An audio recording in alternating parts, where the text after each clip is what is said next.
Every trader dreams of that perfect entry, catching something before it explodes to the top. But what if I told you it's not luck and it's a strategy? In this video, I'm going to show you how to use those entry strategies that over the past 20 years have netted me more than $21 million.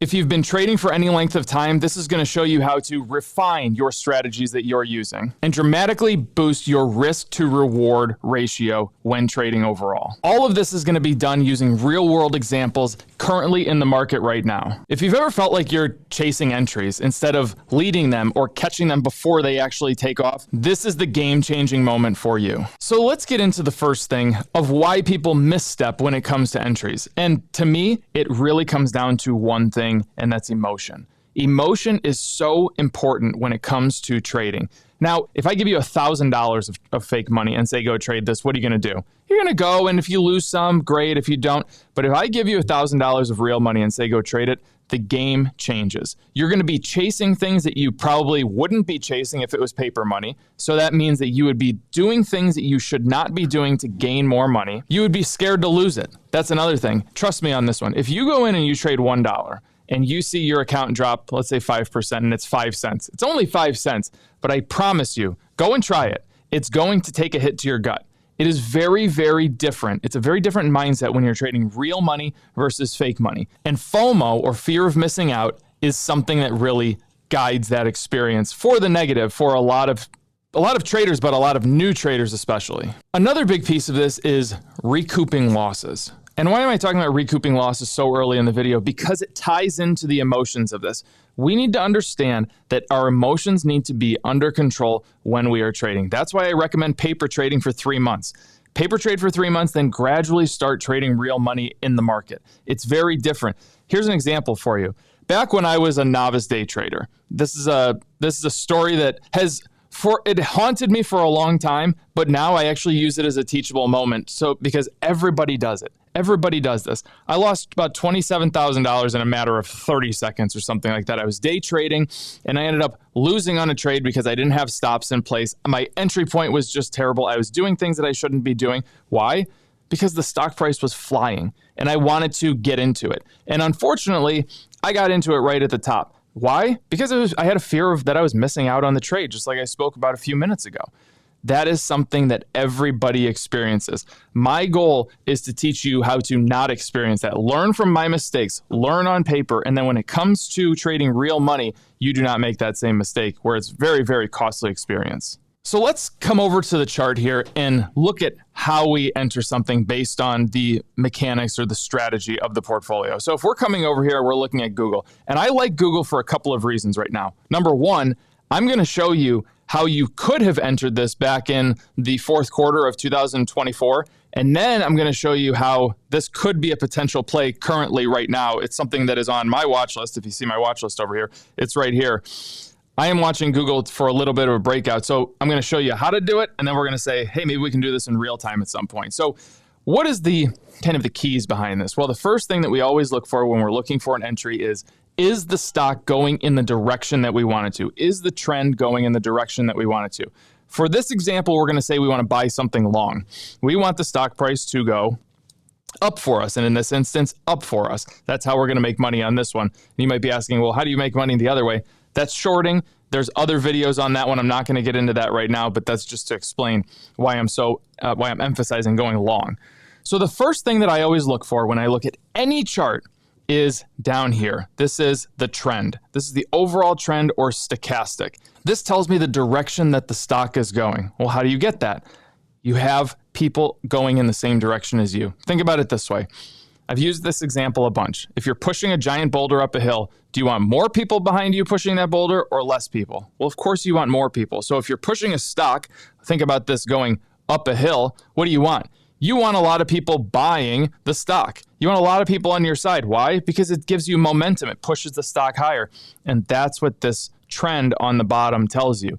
It tells you the direction that the majority of people are going. And are you going to jump in that majority? Now, if we have something going this way, of course you don't want to short it. You don't think the stock's going to go down when everybody's pushing this way. That's just not a good bet to make. All of this is about probability. This gives us the highest probability to make money. Now, you're probably asking, okay, now it's it's pointing up, but when do I enter the stock? That's a great question. And that comes down to determining what the sweet spot is. The sweet spot is where you have the probability to make the most amount of money. So when we're looking at this is our 80% line on the top, this red line that I'm boxing in, and 32 on the bottom. And you might be saying, well, how did you come up with those? Over the years, I've noticed that you have the highest probability to make money right in here. Now, when we're looking at this, you're saying, okay, well, it was in down here, so I would probably jump into this stock. Slow down. That's not where you jump in. We don't just do things based on, there's not a lot of things in trading that you make an action based on one single trait or one single indicator. There's a couple of things that play into this one. Lucky for you, lucky for me, there's not many that play into the way that I trade. I keep it very, very simple. Everything that I do in my life is pretty much keep it simple, stupid, and it does not deviate when it comes to trading. So you're looking at this chart saying, okay, well, now I know what the sweet spot is. What are these red and yellow lines? These red and yellow lines are your indicators of percent K and D. They're smoothing mechanisms. They tell you the direction that the stock is going, and they have a relationship with each other. If you want to go into more detail on that, you can go to Investopedia. You can look at it. You can look at the mathematical equations. But when it comes to this, I don't think you need to really know that. You need to know a couple of things. Remember, keep it simple, stupid. Know that we're in the sweet spot, know that we have red on top of yellow, and we're moving in the right direction. We have buyers going on our side. Now you may be saying, well, how do we know that buyers are going on our side? You keep saying that. Well, if we pull up the swing trading chart and we move it on over here a little bit, we can see that we have a little more detail on this chart. Why do we have more detail? Well, we have more detail because you're more of a day-to-day trader over here. You need a little bit more information. You need these moving average lines, these colorful lines that are running through. You need the volume down here. Yes, we need volume over here, but it doesn't need to be redundant. We don't need it on both charts. That's what there just doesn't need to be redundancy. Again, keep it simple, right? So when we're looking at this one, this move right here is the exact same thing as this move right here. These are the exact same candles, and you can see that when we get down here, you kind of have an increase in volume compared to back in this area. Had a little less volume down here, a little less volume, and then we kind of got this little spike in volume. That's how you know the buyers are coming into the stock. When you really, really start to understand volume, you'll start to understand the direction that things are going to start moving in the market. You can use this in so many different areas, not just trading, not just long-term trading. Day trading, it's so important. Swing trading, it's so important. Even just general investing or seeing, when you see the market's down 4% one day, what is the first thing that I do? I don't go in and say, oh, market's down 4%, I need to sell everything. No, I go and look at the volume and I say, oh, well, average volume of the S&P 500 is about 4 billion shares traded per day, right? And I look and say, well, it's 3 p.m., so we have an hour left in the market, and we've only had 1.6 billion shares traded in the day. What was the majority of that 1.6 billion? The majority were sellers. Therefore, the market's going to be down big. But we don't even have close to average volume. This might be a little more detail, or maybe you didn't understand the example, but don't worry about it. Just understand that volume is such an important role in the entire stock market. Anything that has to do with money, volume matters. It's how many people are participating and what direction are they going in. So if we come back to our example of Google, now we know that we're in the sweet spot back here in October. We know that we have volume coming into the stock. Now we say, okay, when do we get in? When is the entry point? The entry point comes down to what we call an engulfing candlestick. I just call it a buy signal. So I call the trend, the stochastic on the bottom, I call it the trend. I call an engulfing candlestick the buy signal. What is the buy signal? Well, let me zoom in here to this candle. So if you look here, we entered the sweet spot, right? We had red over yellow. Everything was fine in there, but I never really saw a reason to enter. What I want to see is a reason to enter. I want to see a candle that kind of looks like this one right here. I want to see a candle that breaks out above that line. You see how the price went up, it hit that line, it fell. It hit that line, it fell. It hit that line, it fell. It tried again, it fell. It tried again, it fell. And then this day right here, it ended up breaking above it and closing right above there. That's an engulfing candlestick. You want something that takes out the previous highs that were made. With good volume, there was good volume. Just trust me on that one, seeing it on the other chart. And now we're in the stock. Now we're in this thing. And now what really matters when it comes down to it is, where do we exit? Well, the beauty of the long-term chart is that all you need to do after you enter the trade, you can go up, you can go down, you can go up, you can go down. Look, you were losing money at this point and then you just shot up. All that matters is my red line staying on top of my yellow line? That's all that matters. You're going to have fluctuations in the market. The beauty of long-term trading is that all you need to pay attention to is the trend line. So at this point, you entered right here, you shot up, you came back down, you shot up, you were actually losing money in here because remember, this was your entry point right here. You were down in the position, but were you freaking out? Well, you shouldn't have been. Why? Red line didn't cross under yellow. You would need this red line to dive under the yellow line to make any type of exit move, but that didn't happen. So let's really talk about the exit strategy coming into play here. So if we're looking at this, remember, now here's something else that I should say. We talk about this area right here in the sweet spot between 80 and 32, right? This area where you have the highest probability to make money. Now, when you get into this area, do you automatically exit? No. This is called the overbought area. Stocks can stay in the overbought area for a very, very long period of time. That's not a bad thing. Once they get into the overbought and they go sideways, what happens? When a stock is going sideways at the top, because this is the roof, there's nowhere else to go, what generally happens to the stock price? Well, it continues to climb. That's the beauty of knowing that you're in the overbought area, and it's very simple. As soon as you get a drop, red drops below yellow. Let me clear this out and just show you. Red line drops below yellow line. Then what do? You exit the stock. So this, you had a gain from about a little under $170 to about $200 in a matter of, this was about October 29th. This was February 4th. That's a pretty long trade that you're sitting in something and you didn't have to do a single thing until you got red crossing under yellow. That's the beauty of finding those excellent entry points. The entry points are so important because I want to show you the mistake that people make. I just took you through the whole trade, but I want to show you coming back to the entry point and why it's so important. Here is where you crossed, right? You crossed in here, but an entry in here could have been devastating because what can usually happen? When you start to move around, you start to hit these resistance points and you don't go anywhere and you don't enter on the right candle, you're going to turn down this way many, many times. So if we just zoom this chart out, let's zoom this chart out and clear this out. There's many times, just like right in here, where, and Google might not be the perfect example for this, but this is called a sweet spot reversal. The stock price, look at this one. It starts to come down and you think that you're going to have a great short and it reverses back up. And now you think you're going to have a great long. Why wouldn't you go long here?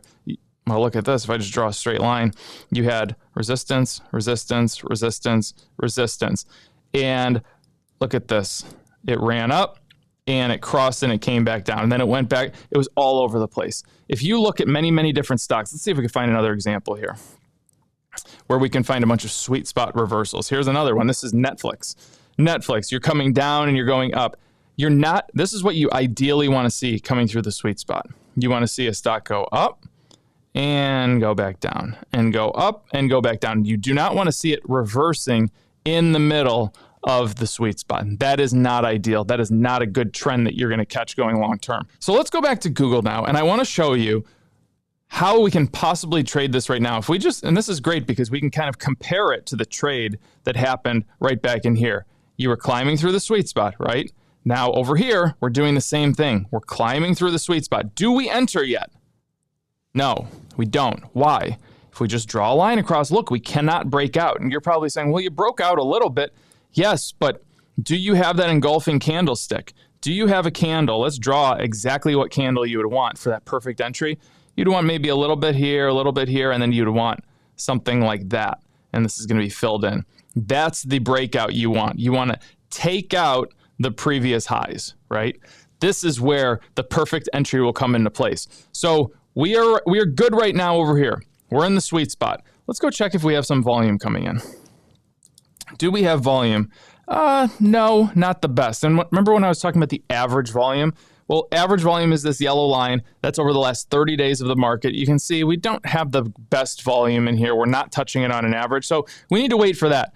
Now, if we start to get volume coming in, What is going to happen inadvertently? Well, inadvertently, we're going to get that candle that I drew. That's going to be the engulfing candlestick. Then you're going to have a check mark down here, a check mark on volume on the other chart, and a check mark on an engulfing candlestick. So if you've done any trading in the past, or if this is brand new to you, that's great because you don't have any bad habits. You probably know that it can be a very, very lonely road. A very lonely road with a lot of information thrown at you. I went to medical school for 2 years before dropping out because the healthcare system is a total disaster. But what did it feel like when I was getting information? They took a fire hose and shoved it in your mouth and shot you information every single day. That's what this is, except the majority of the information is all wrong, which can be completely devastating to your trading career. What I have given you in our community is, first of all, we have a checklist. So you're probably looking and saying, well, how am I supposed to remember sweet spot and volume and engulfing candles? And there's a couple of other indicators that you're going to look at. Not many, but how do you remember that? You print out the checklist that I have in the link below in the PDF, and you put it right next to your computer. And you look at it and you try to memorize it. But guys, I still use this checklist. I have the checklist in my phone that I still use before every single trade. 20 years later, 21 years later. Why? Because when you start doing things repetitively, you might forget one little indicator and it can throw off the entire trade. It can happen, trust me, so print out that checklist. The other great thing is the community. You might notice over here that my watch list is called Community List. Why? I got these stocks from the community. I got these from the viewers of the live streams that happen multiple times per week. You cannot do this on your own. I have my stocks that I trade on a regular basis, but I would not have found Google. And as crazy as it sounds, because if you come over to my list is stocks that you've probably never heard of with the exception of 2 or 3.